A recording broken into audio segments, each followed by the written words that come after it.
Hi everyone, it's Lauren and today I'm going to be doing the Be a Good Human book tag. This was created by Jen Campbell. If you have not seen her original video, I will link it below.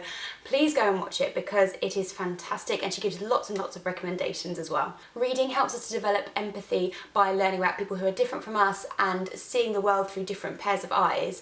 The requirements for this tag are quite broad and interpretation is up to the person who does the video, but generally you are asked to pick some books that have helped you see the world a little bit differently, learn about some people that are different from you and made you want to be a better person. So I've picked a couple of categories for this tag and picked 2 books for each topic, and the first one of those is war, and I have picked for this theme Richard Flanagan's The Narrow Road to the Deep North, which is about a Japanese prisoner of war camp. This is a really difficult book to read, but it is a very important book to read, I feel, because it really examines the depths to which people will actually sink in the cruelty that they are able to inflict on others, and how easy it is for you to inflict harm and inflict cruelty when you believe you're fighting for this overarching idea. And it manages to do this without particularly making the Japanese guards into villains. It just shows how everyone is caught up in the machine of war and everyone is doing their part and everyone suffers to varying degrees, and things are not as black and white as they might first appear. For similar reasons, I have picked All the Light We Cannot See by Anthony Doerr. This is about a young girl who is living in occupied France in World War II and a boy who is in the German army. And although a very different book to The Narrow Road to the Deep North, it does show how war is bad whatever side you're on. War is painful for you, it is painful for your family, everyone involved. And again, it is important not to demonise the normal people who lived in Germany at that time when you're looking back at what happened in World War II. My next general category for this tag is the persecution of a group of people, and one of the books that I've picked for that is Is Illuminated by Safran, Foer, which about many other things is about the fate of a small Jewish village in Ukraine during World War II. And the other book for this topic is The Handmaid's Tale by Margaret Atwood. This is a dystopian future in which fertile women are enslaved and controlled in order that they can reproduce, and a really interesting look at how societies can develop in which this kind of persecution becomes natural. The next 2 books cover the general issues of race and culture, and the first one is To Kill a Mockingbird by Harper, which looks at racial tensions in America in the 50s, I believe, like through the eyes of a child.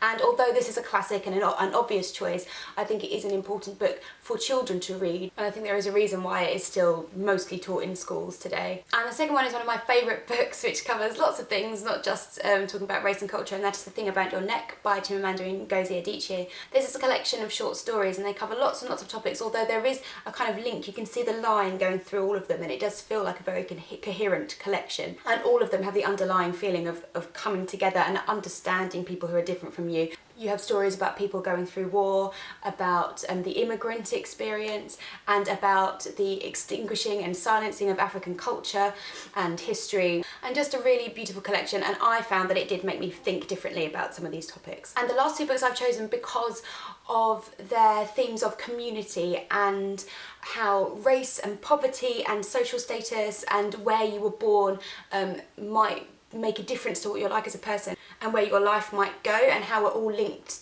together. The first one of those is NW by Zadie Smith, which is about a group of young people who grow up in North London and sort of where they came from and where they are now. And it's a really interesting look at whether your life is determined by your race and where you're from, or whether you can make your life better just by working hard no matter where you come from. And the way everyone's lives kind of brush together and touch each other, I just think is wonderful. And the last book, again similar but different, is Ragtime by E L Doctorow, which is set in 1906 in New York, and it is about immigration, racial tensions, about different social hierarchies, the idea of the American dream and anyone can be a self-made man, as opposed to the old ideas of the aristocracy. And again, a large cast of characters whose lives are intermingling and brushing against each other and affecting one another, and a really interesting look at America at that time. So that was my contribution to the Be a Good Human book tag. I would love for anybody watching this to do this tag because I think it's really interesting and everybody's interpreting it very differently. I don't know exactly who's done this video already or who's already been tagged, but I am going to tag Max at Well Done Books, Adriana at Perpetual Pages, and Karina E, and anybody else who wants to do it. So thanks for watching everyone. I would love to hear any comments that you might have about these books down below, and I will see you in my next video. Bye! book is written in two halves. You have a section set now and a section set in like Renaissance Italy, and depending on the copy of the book you've got, you could have the modern section first or you could have the historical section first.